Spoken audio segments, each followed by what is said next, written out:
Title registration officer అని ఉంది.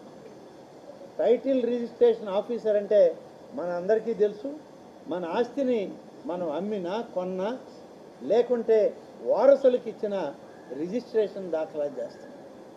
ఈ రిజిస్ట్రేషన్ ప్రక్రియకి ప్రభుత్వం ఒక వ్యవస్థను పెట్టింది. రిజిస్ట్రేషన్ చట్టం ఉంది, రిజిస్ట్రేషన్ శాఖ అధికారులు ఉన్నారు, ఆన్లైన్ సిస్టమ్ పెట్టారు. ఈ చట్టంలో ప్రభుత్వ అధికారి అనేటువంటి పదాన్ని తొలగించి ఎవరైనా దీన్ని రిజిస్టర్ చేయొచ్చు, టైటిలింగ్ రిజిస్టర్ అధికారిగా ప్రభుత్వం అపాయింట్ చేయొచ్చు. ప్రభుత్వ అధికారిని కాదు, ఎవరినైనా అనే పదం పెట్టారు. ఎవరినైనా అంటే ఎవరు? వైసీపీ శాసనసభ్యుడా, లేకుంటే వైసీపీ ఈ జిల్లాకు సంబంధించిన మంత్రా, లేకపోతే వైసీపీ